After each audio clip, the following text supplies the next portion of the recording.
Now here we have sanity. A low sanity alert, one or more characters has below 30%, and their morale is decreased. Their damage is lowered, and there's a chance they will leave your group. Improve morale by providing a variety of food. Click on the affected group's inventory. So, yes. We have multiple types of food. Multiple cooked types of food, even. I think we're going to be okay. Yeah, we're going to be okay. We have shielding, we have regeneration, so morale's not too much of an issue. Yeah, we may have someone depart, but we're going to go ahead and give our child that, and sure, the scroll. You can see children have very low carry limits down in the bottom right. I think, I'm not sure. We may live. Okay, so we have sneak attack. We could either increase our ghostly axe, again, faith-based. Sneak attack is going to be either really awesome or not. I'm gonna, well, so strike an unexpected blow from the shadows. It's good. I do like sneak attack. But I'm going to prefer to level this up so that it does 1.3. And I forgot to tell you it does true damage. True damage deals 150% damage if the target has armor. So, yeah, it's pretty awesome. Gonna go with brute force, to be honest. I like the brute force. And the completely safe pill. Level 2. Okay, so no one's making this. Why is no one making that? Okay, so we still have 2 turns. You come to a place torn up by tremors. Surrounded by deep chasms in the ground lies a small patch of swamp. Within sits what looks like a very large toad, perched on a water lily leaf. It croaks a sad melody. Alright, let's take a closer look or approach carefully. We're going to approach carefully. The creature turns to you and speaks, his voice surprisingly clear and melodic. Oh, you see me. Oh no, but then maybe you could. So what is he? A Chmu I am. I have no name, I think. Not that I can recall. Although now that you mention it, it seems like I should. Have you seen my swamp? I lost it. Okay, how in the world does someone lose a swamp? The earth shook, the holes came, and the swamp was gone. Then everyone left, only me, alone here. And I cannot stomp on dry land, you see. But I know someone who can help. Will you carry me to her? I do. Great. I will. It isn't far, only there. And because you were so kind, here. I hear my spit is good for healing and other stuff. The toad-like creature croaks and spits a green, smelly ball of goo and hands it to you. Alright, thank you. So, we are, let's see, and you can see our stats in these bars. She's still recovering, but now we aren't at risk anymore. So I think this is going to complete our, yep, it completed that. So let's get that equipped to our crafter. And 1.27% or a 3-point increase. That's not much of a change. We're actually going to equip it.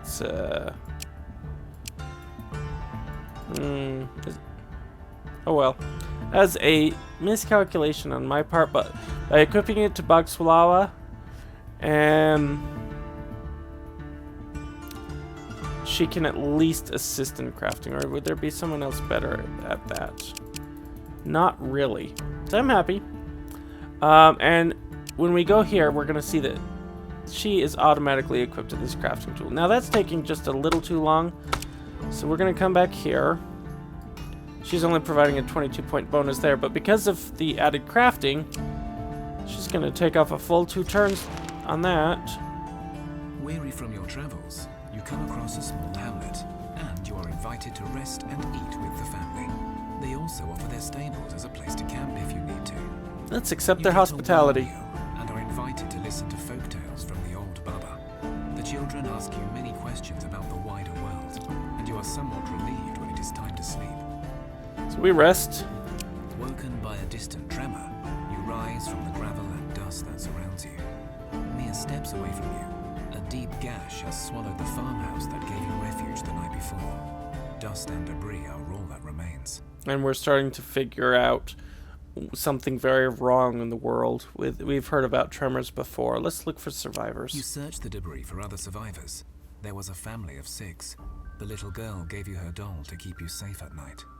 Let's keep looking. There are no signs of life. In fact, you realize that it is very quiet and still here, as if time itself has halted. You look down the chasm to check for bodies, but instead of the darkness you expected, you are blinded by a ray of bright light. So those who played Thea, and I know that they've said Thea. I like Thea. I'm not sure it matters too much unless, well, it could. But, for this, in Thea 1, the darkness was the true enemy. And it was an enemy. In this, we're discovering that light can be an enemy.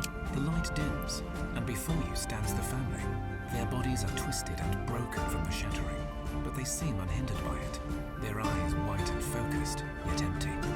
Their limbs are loose, unnaturally relaxed even. At first you assume they are now unliving, but you can see blood still pumping in their veins and their hearts beating slowly.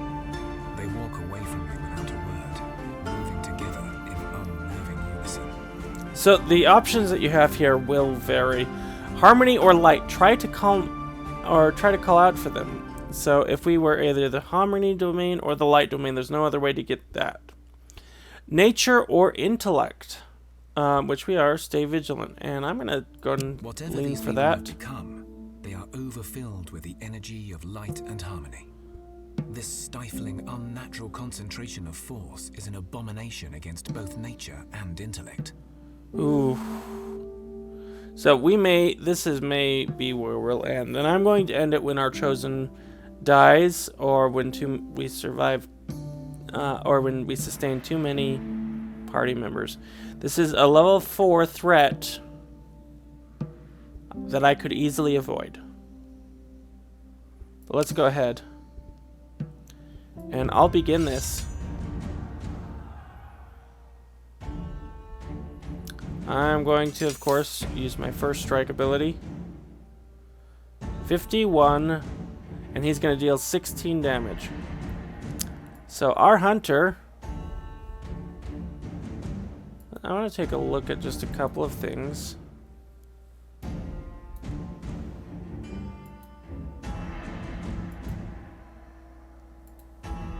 Okay.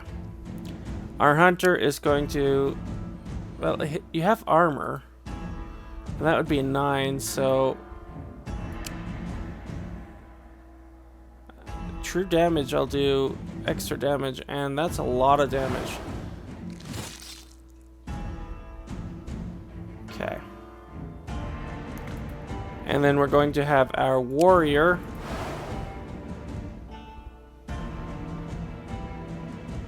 And...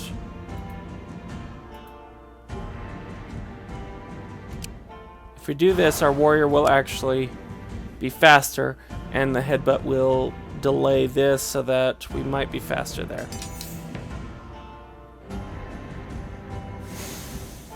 Except, of course you did. Oh dear indeed. Let's see, Hunter's Mark, we could lower the attribute of the attacked character and increase their delay, but with what has chosen to happen, yeah, we're in trouble.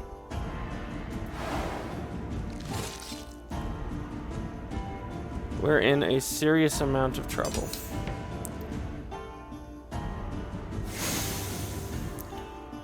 Okay. And everything is attacking us first. I don't think that's going to... It's just going to add a second. But the thing is it will add a second to each of those. So that would go up to 8.2, which means headbutt was... Okay.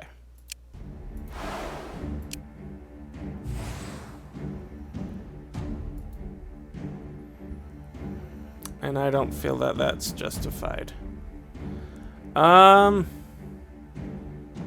in big trouble. Let's go ahead and just end the turn. I don't want to risk them.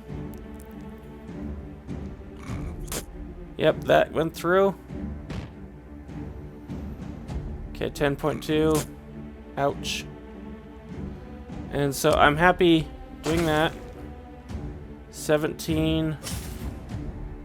And then she's going to hit and kill that thing before it has a chance to attack. So here we are at the end of the first round. It's fully resolved. Now we have the opportunity. We'll take a lot of damage with our warrior. And thank goodness it didn't attack the warrior again.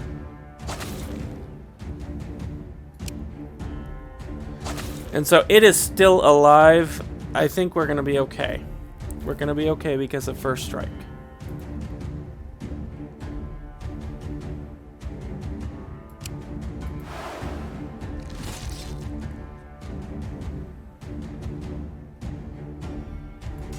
You defeat the family and see their bodies burn to ash as they fall. The oppressive light lingers as if searching for a new host, but it does not approach you, and eventually it disappears. Okay. So I do want to point out this alchemy skin that just dropped. This is a higher tier ability than I've ever harvested. I've never been able to harvest this, but it can act as a couple of things. Another secret form of alchemist of the bygone era. This composite fits into the leather and metal categories simultaneously, and those essences below are going to matter more and more for unlocking a variety of abilities. If I were to gather enough of this through the events that have occurred, then anything I make out of this, it would be pretty awesome. So, in addition to this, I don't know if I've pointed this out, we've taken some damage, we've gotten temporary benefits, but we've gotten actually a permanent destiny bonus from completing this for her. We're gonna leave experience all around, and we don't have a low health warning, which is really, really great. That headbutt was very effective, and I think I'm going to continue to upgrade it. I could get counterattack. It would give me a 0.5 perception-based retaliation if it was for the hunter. It'd be great. I'm gonna continue increasing her destiny. Okay, let's go ahead and fight. We're gonna auto-resolve this. We got really good results there. You fall into an underground tunnel and realize it's a nest filled with bones, excrements, and rats. Plenty of rats. Wisdom, you know a trick or two when it comes to rats. Chase them away. Whether you use a flute playing the right tune or the quiet whisper of the animal tongue, you chase the vermin away. You also find the remains of a lone adventurer holding a flute. Clearly, he did not know his rats. Gather what we can and leave.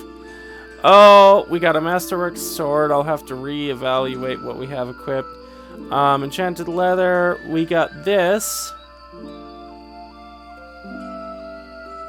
Yeah, we're going to need to reevaluate a couple of things. Let's try to train a rat. We get a rat. Yay!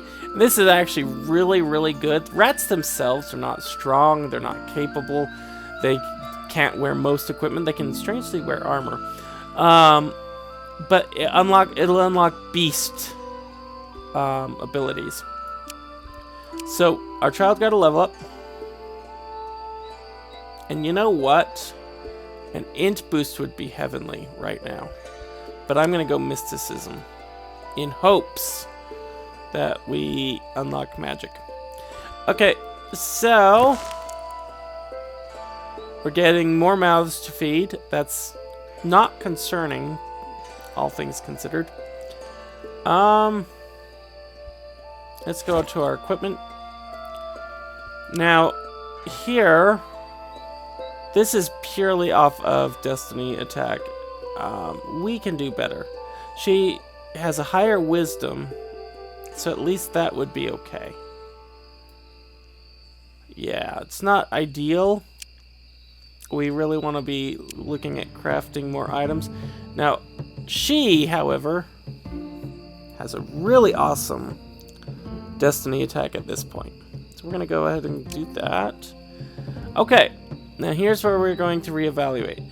Right now, the Iron Sword has a 1.2 strength modifier damage and increases shielding by 117%. The Bone Greatsword Masterwork will be 1.5, so that translates to a 3-point damage increase, and will increase her shielding by 122% instead. So we'll see an overall gain for that, which I like to see. We could take her down this path. Now, holding this heavy mallet, we're going to get the same damage as our Masterwork Sword. Technically it's better, 1.6 versus 1.5, but it results the same. We're going to lose shielding. Oh, the Greatsword. We're going to lose shielding either way. But what we're going to get is splash damage. And I'm going to actually, since we're going to be building her some armor, go for that. Okay, so this got equipped. And let's take a look at it. It is a trash item, but it's still good. Still helps, and I'm going to equip it on our gatherer, Tumko. And that'll bring his gathering up 15. It still increases carry multiplier, and it still increases rituals by some. Not great, but oh. We have the Amber gathering tools. That would put you overweight. So let's actually take the scroll off. Give you that. Yeah. Let's start the rat on meat, because that takes a lot more than fruit.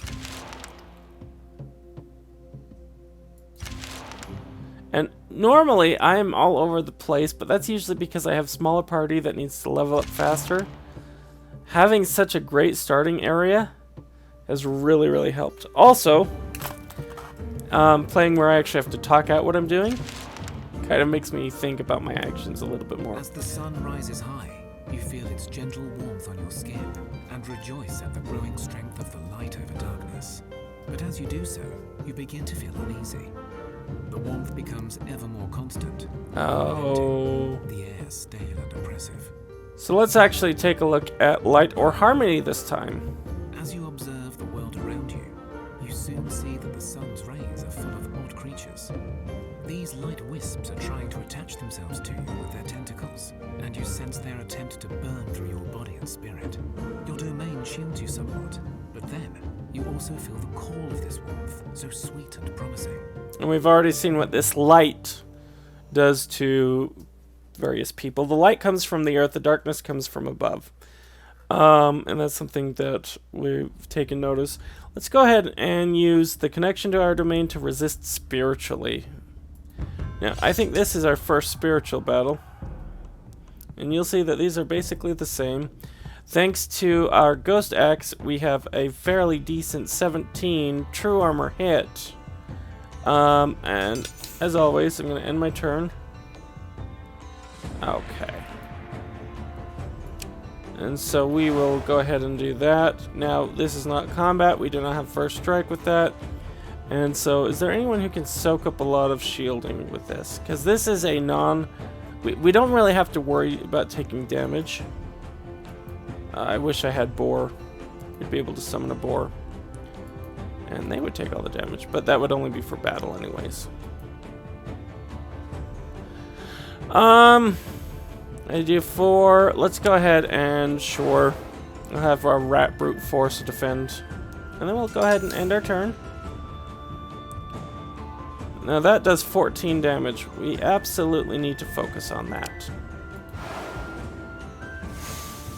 Okay. Oh, the more rats, more problems. I love that. I love it. More rats, more problems is a thing that scoundrels get, that rats get, that every time you play down a creature... Here. Can I check? Nope. Every time you play down a creature after the fact, they get better. So, 29... Yeah, that is not too bad. We're going to go ahead and brute force here. And you can see our rat is getting better and better and better. Okay. So here we have Lullaby. And I'm going to increase the delay on each of them. And here we'll go ahead and brute force as well. Okay, let's see if we can overcome this.